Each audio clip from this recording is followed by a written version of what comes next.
자, 그러면 고민주 대표님과 함께 만나볼 첫 번째 부동산부터 확인해 보도록 하겠습니다. 화면을 통해 만나보시죠. 서울시 용산구 원효로 2가에 위치한 다세대 주택입니다. 소개해드리는 원효로 2가 다세대 주택의 위치부터 살펴보겠습니다.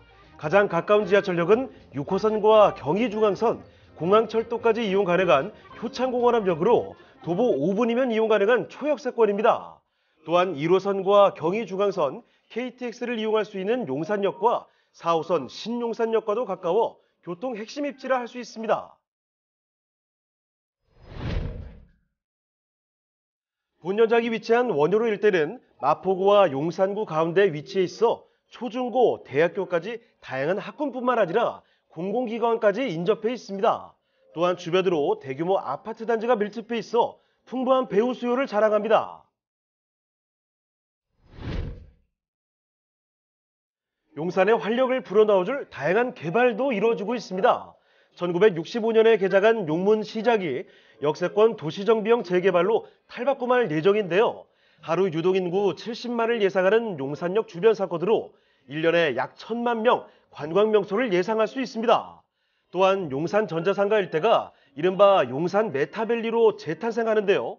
디지털과 메타버스 산업의 거점 공간으로 서울의 도시 경쟁력을 제고하는 혁신지역으로 거듭날 예정입니다.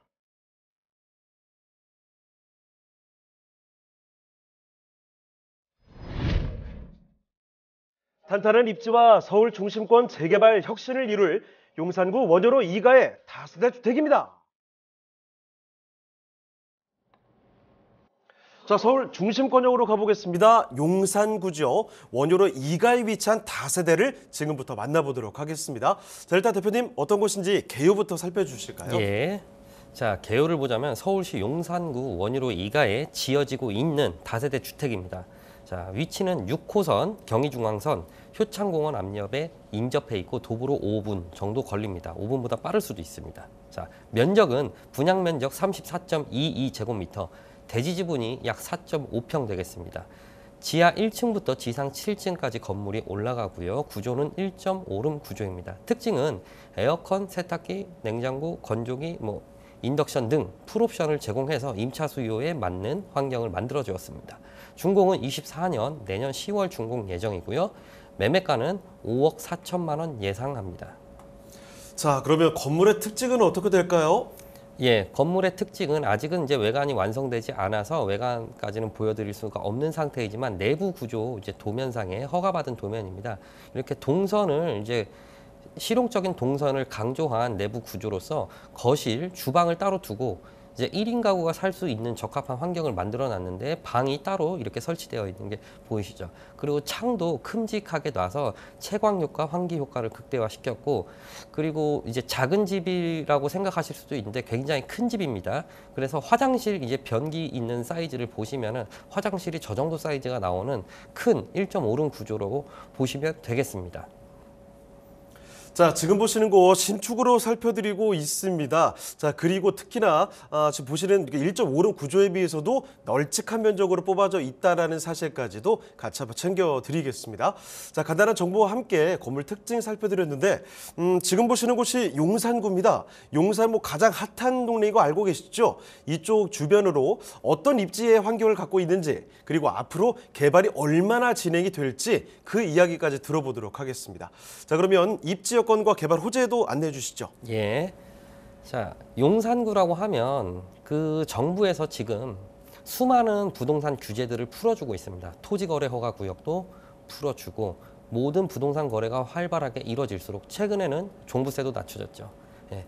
그런데도 강남, 서초, 송파, 용산 이 4개 구는 아직도 규제 지역으로 되어 있습니다. 투기 수요가 있다는 거고 그만큼 돈이 되는 동네라는 반증이기도 하죠. 그 용산구에 가보면은 민족공원 좌측과 우측으로 나눌 수 있는데 우측은 지금 한남 뉴타운 재개발을 이제 거의 많이 진행이 됐죠. 이제 철거 이전이고 용산 민족공원 왼편으로 수많은 업무지구들이 들어서게 됩니다. 그래서 국가 중심 축으로 최근에 발표가 됐죠.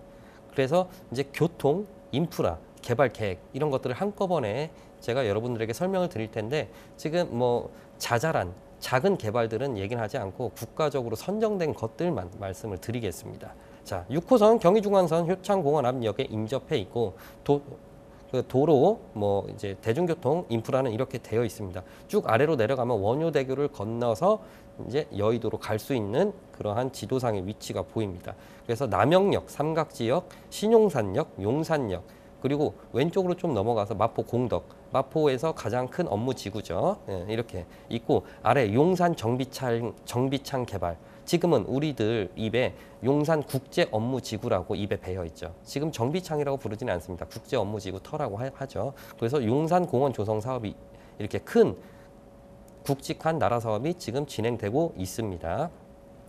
그리고 대형 병원, 한강 등 생활 인프라가 풍부한데요. 공덕상권이 있고 왼쪽으로 가면 자 오른쪽에 이제 전자상가가 있는데 전자상가가 이제 재개발이 발표됐죠. 23년 6월 15일부로 발표돼서 이제 초고층에 샘플로 보시면 드래곤 시티 호텔을 보시면 되겠고요. 아래에 이제 아이파크몰 용산역에 있고 내려가서 여의도에 이제 성모병원 대형 병원 있고 여의도 일대에 뭐 더현대라든가 이러한 백화점들도 있죠. 그리고 한강공원 이용할 수 있고요.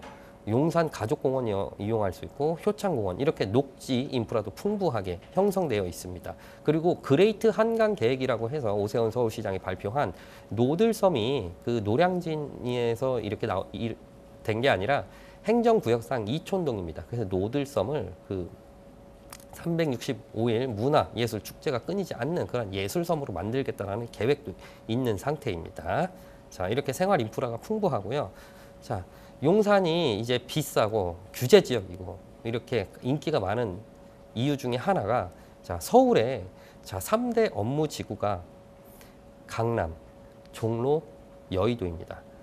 이 세 꼭지점을 연결하면 이 삼각형 안에 용산이 바로 들어오게 됩니다. 그래서 용산에 거주를 하는 상태에서 강남으로 출퇴근, 광화문으로 출퇴근, 여의도로 출퇴근이 30분 이내로 됩니다. 그래서 업무지구와 직주 근접성에서는 굉장히 유리한 위치를 가지고 있고요. 또 왼쪽으로 마포 공덕에 있는 업무지구 이렇게 접근성이 용이합니다. 그래서 나라에서는 자 광화문 그 밑에 서울역부터 여의도까지 국가 중심 축이라는 발표를 했습니다. 6월 달에 발표를 했고요. 이 국가 중심 축에 맞는 글로벌한 용산을 만들겠다라는 계획이 발표됐고 그 중에 가장 큰 이제 개발 이슈라고 하면 서울 역세권 개발. 지금 여러분들 서울역에 코엑스가 지어지고 있습니다. 그리고 아래 내려와서 용산 민족공원. 자, 민족공원은 우리나라의 이제 미국에 비유하자면 센트럴 파크입니다. 자, 그리고 이제 국제 업무지구. 자, 글로벌한 기업들이 들어오는 국제 업무지구 터를 지금 공사를 어느 정도 진행을 하고 있고, 자, 국제 업무지구에 올라오는 이제 건축물이 굉장히 높습니다. 그래서 롯데타워보다 높게 그렇게 해서 여의도까지 이어지는 축에 있습니다. 자, 용산 정비창 일대 개발 진행 중인데요. 지금 용산 정비창과 용산 전자상가를 한데 묶었어요. 전자상가가 연한이 한 50년이 넘는 건물들이 많고 그래서 전자상가가 국제 업무지구를 업무를 공유하는 30% 정도 공유하는 신산업혁신 용산 메타밸리로 바뀌게 되고 용산 정비창이야말로 우리나라에서 이제 기업에 대한 거리라고 하면 광화문을 찍기도 하고 여의도를 찍기도 하고 테헤란로를 찍기도 합니다. 근데 이게 이제 향후에 10년 안에 최우선시되는 업무지구가 될 예정입니다. 그래서 국제 업무지구, 국제 신중심 기능을 국제 업무지구가 하고 있고요.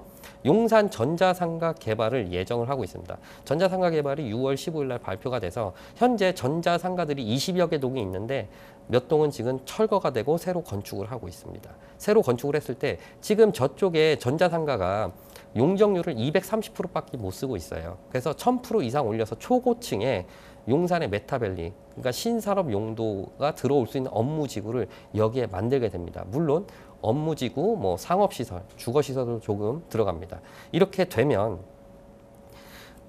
국제 업무지구 들어오죠. 전자상가가 이제 개발이 되죠. 수많은 근로 인력들이 여기 오는데 이 근로 인력들을 그 배후 수요가 될 주거단지가 용산 인근에 없습니다.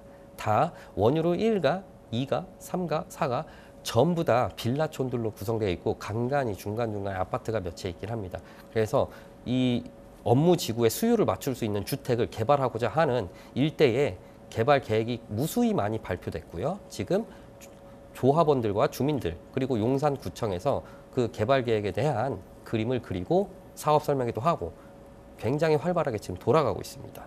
그리고 번외로 지금 이 개발에 있어서 여러분들 이제 드론 택시 들어보셨죠? 드론 택시를 타고 사람이 이동을 합니다. 이제 공상과학적인 얘기인데 현대자동차 미래연구소가 건립이 예정돼 있고 옛날에 현대자동차 연구소가 이 자리에 있었는데 지금 가보면 철거해놓고 펜스가 쳐져 있습니다. 총 6층 규모의 이제 건물을 올리게 되는데요. 거기서 이제 미래 모빌리티, 드론 택시 이런 것들을 개발을 하게 됩니다. 그럼 그 드론 택시가 어떻게 뜨냐? 오른쪽에 국제업무지구부터 보이죠? 그리고 용산역이 있죠. 거기서 이제 김포공항까지, 인천공항까지 15분, 20분 안에 갈 수 있는 이동수단을 만들게 됩니다. 이미 시험 비행은 2022년에 끝났어요. 자, 그러면은 그 전자상가, 국제업무지구, 현대자동차 이것만 해도 뭔가 미래 도시가 예상되지 않아요? 근데 이게 우리가 추측으로 이렇게 하는 게 아니라 이미 국가에서 발표를 했고 진행하고 있습니다. 자, 이러한 그 대형 호재들만 찍었고 원유로 1가가 역세권 재개발하고 원유로 2가가 공공복합 재개발하고 원유로 3가가 신속통합 재개발하고 원유로 4가가 모아타운 재개발을 하고 지금 재개발 발표가 안 난 데가 없습니다. 그만큼 이제 이러한 미래 그 먹거리에 대한 배후 수요가 원유로 일대에서 이뤄질 예정입니다. 용산역 앞에 가보면 한강로가 예년에 비해 많이 변해 있죠. 스카이라인이 바뀌었죠. 그것처럼 원유로도 바뀔 예정이라고 보시면 되겠습니다. 그리고 대형 이제 교통 호재인데요. GTX-B 라인이 이제 용산역에 개통 예정이고요. 자, 그렇기 때문에 이제 인프라, 개발 호재, 뭐 교통, 뭐 이러한 이제 국가 미래 산업 혁신 이런 지구로서 용산을 여러분들이 자세히 지켜봐 주시길 바랍니다. 자, 그럼 마지막으로 여기 가격 전략까지도 안내해 주실까요? 예, 지분이 4.5평 정도 되는 예상 매매가 5억 4천만 원인데요. 이거는 이제 지분 대비 현재 괜찮은 가격입니다. 1년 뒤에 지어졌을 때 거기에 이제 다른 호재나 이런 것들이 전자상가가 이제 지어지고 있다거나 이렇게 되면은 가격 상승 요인도 분명히 존재합니다. 그래서 개발 압박이 있는 데에서 예상 매매가 5억 4천이면은 꽤 준수한 가격으로 보이고요. 예상 임대가 2억 4천만으로 했을 때 실투자가 3억 원으로 가능한 지금 용산 가서 3억으로 괜찮은 물건 투자하기가 어렵습니다. 3억으로 투자 가능한 매물이기 때문에 굉장히 가성비 좋고 이 침체된 부동산 경기에서도 보석 같은 부동산 정보로 보겠습니다.